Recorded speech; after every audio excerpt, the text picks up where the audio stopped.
We start now with 4 videos, video 34 and following about urinary incontinence.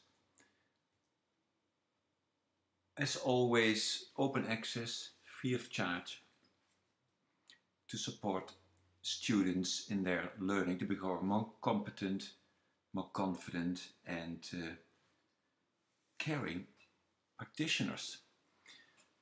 Part 1 deals with background information, definitions and risk factors.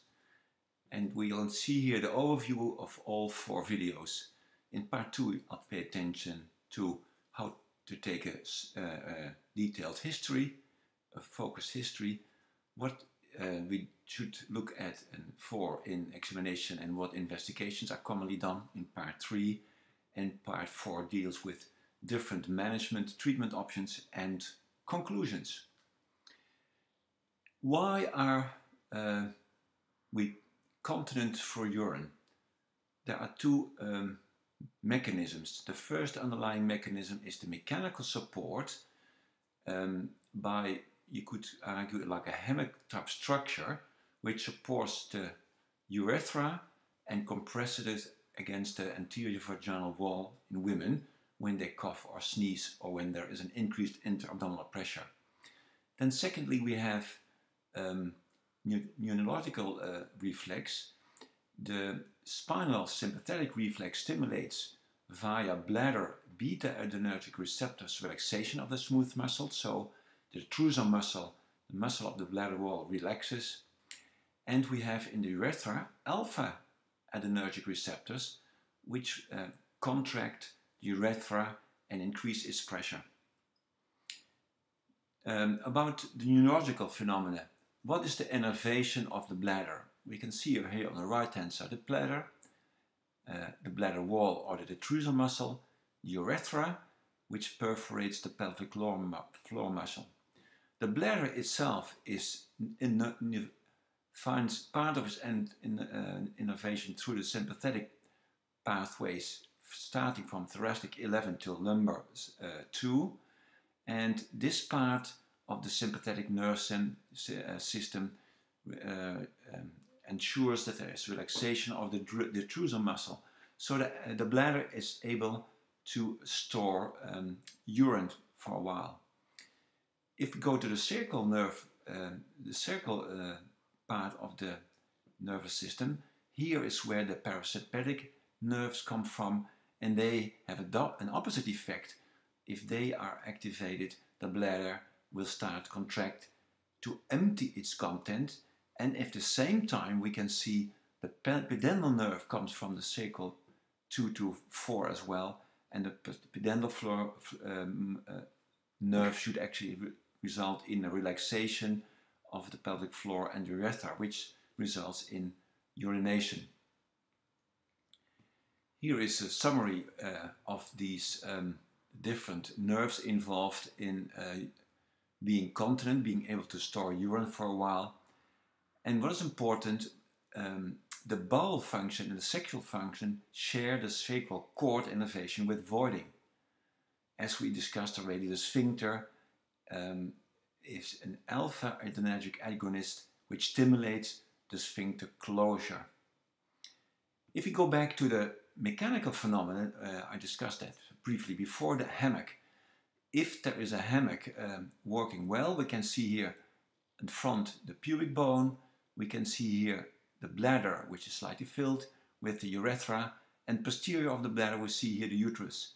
This is the so-called purple, the pubocervical fascia, and here is the, here by the way we see the vagina just below the pubocervical fascia. If we have another section like this, where the uterus is taken away, we can see here the bladder neck perforating the fascia. We see here this represents the vagina, and this is the support structure which in fact ensures that when women increase their intra-abdominal pressure, that there is no leakage of involuntary leakage of fluid.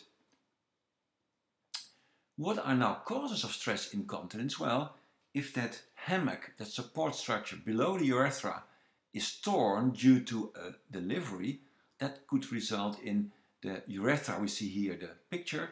In front we can see the symphysis pubis. This represents the urethra. Posterior we see the hammock, the white connective tissue, the pubocervical fascial sling. And on the right hand side we can see that this sling, this support structure, has torn as a result of the vaginal delivery. Behind this is the vagina, and here is the rectum. This would result what we call this would result in hypermobility of the urethra. So the urethra is not firmly supported by the hammock any longer, and this is the underlying phenomena of typical stress urinary incontinence. So the impaired urethral support from the pelvic and the fascia and muscles, which results in hypermobility of the urethra. So typical for urinary stress incontinence is episodic, stress-related, immediate leakage of urine. What are now causes of urge incontinence, or also called detrusor instability or overactive bladder? This means that the bladder muscle starts twitching, which we all will experience when we realize that the bladder is filling up and we should go to the toilet in the near future. But women who struggle with the detrusor instability, as soon as the detrusor muscle starts twitching, starts contracting, they have to go to the toilet, and if they don't rush to the toilet, they might not make it safely and they leak urine.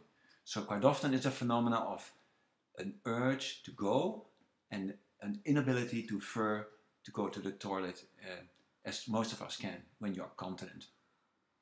So the causes of urge incontinence is vast majority in women it's idiopathic. We don't know what the real cause is. It's an age-related phenomenon because about 30% of women when they're 75 years of age suffer from urge incontinence. And then we have a number of neurological causes: neuropathy, multiple sclerosis, Parkinson's disease, spinal cord trauma, which results in interruption of the central nervous system, inhibitory pathways. And then sometimes we have local causes: bladder irritation, for instance, urinary tract infection, a bladder stone, or sometimes bladder cancer.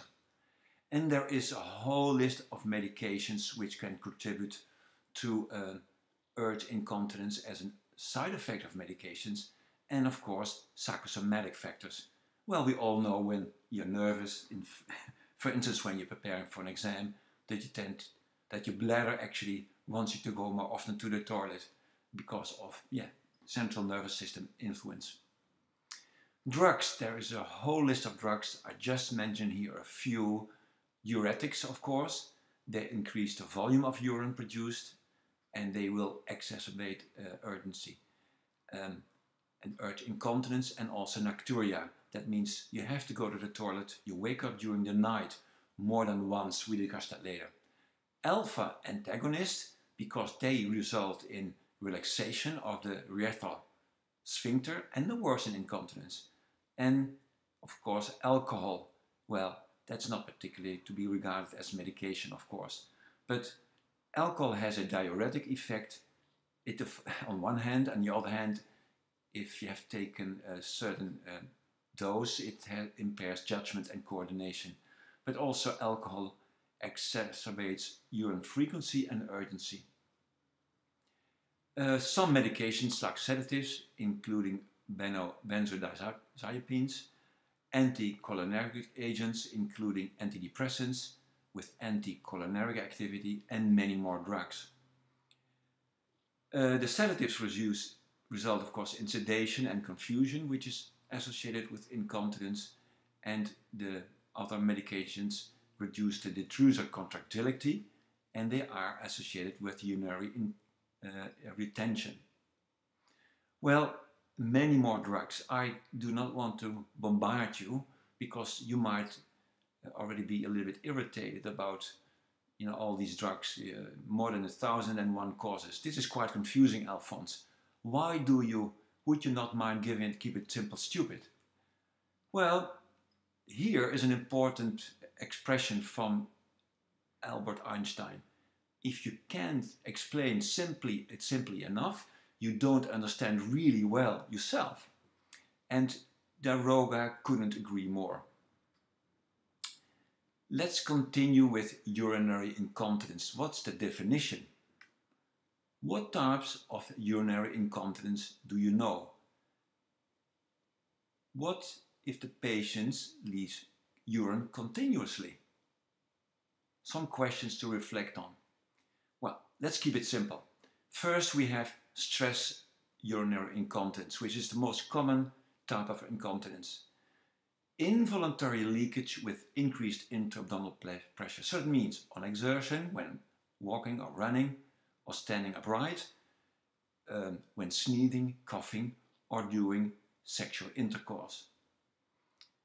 Urge urinary incontinence means involuntary leakage accompanied by or immediately preceded by urgency. So the phenomena that you feel, that you're aware that you have to go to the toilet and you can't make it. The urge means that's the phenomenon, and urge incontinence means you actually will leak. And mixed urinary incontinence is a combination of the two above. Continuous leakage of urine is not very common in Australia or New Zealand, but it could be a situation, a complication after previous gynecological surgery or radiotherapy. We do not see a so-called obstetrical fistula. Fistula means, in particular, after procedures or radiotherapy, after gynecological oncological procedures. So, overflow bladder, that could be the result from a distended bladder. The bladder is full and continuous trickle of overflow. That could also result in continuous leakage. But to keep it simple, we will focus on stress and urge incontinence. What do we need to know when you take a history? What are you looking for when you examine a lady? And what treatment options are available for these two? Important when a woman has urge incontinence, it's sometimes so dramatic. They feel the urge to go to the toilet so frequently, being afraid to leak urine, that the bladder has taken over her life. She is unable to go to do her shopping. She knows where the public toilets are, and so forth and so on. The overflow we discussed already, and nocturia means, the definition is that you go to the toilet more than once time a night, and you can add one more time per decade from the age of 60. So a woman who is 60 to 70, it should be okay and acceptable to wake up twice during the night to empty the bladder. Frequency is defined as more than 7 times during the day. What is the influence if you look at risk factors for urinary incontinence? The mode of delivery plays an important role. Firstly, there is an increased risk for stress urinary incontinence after a vaginal delivery compared to a caesarean section, where the vagina is bypassed, as it were. The adjusted odds ratio in this study published in 2016 was 1.85, with an absolute risk difference of 8.2%. When we compare the risk to have urinary incontinence later in life, vaginal delivery versus caesarean section, so that's urge incontinence in particular, the adjusted odds ratio is 1.3, so a 30% increased risk after vaginal delivery compared to caesarean section. There is no difference between spontaneous vaginal delivery versus instrumental delivery, so forceps or ventuse, because the adjusted odds ratio is 1.11, and as you can see, the 95% confidence interval crosses to 1. Here is a forest plot which expresses a summary of different studies where we looked at the risk of stress in urinary incontinence after a vaginal delivery versus caesarean section, and the forest plot when we summarize all these studies, systematic review and meta-analysis, we can see that the odds ratio is 1.85. So, and as you can see, that is statistically significant. The difference is significant. Here is another forest plot where we look at the relative and absolute risk of stress urinary incontinence when we compare vaginal delivery versus caesarean section. And here is clear, whilst the odds ratio is 1.29, so the chance that you will have stress urinary incontinence is lower but not significant after a caesarean section. So caesarean section has a slightly protective effect here as well.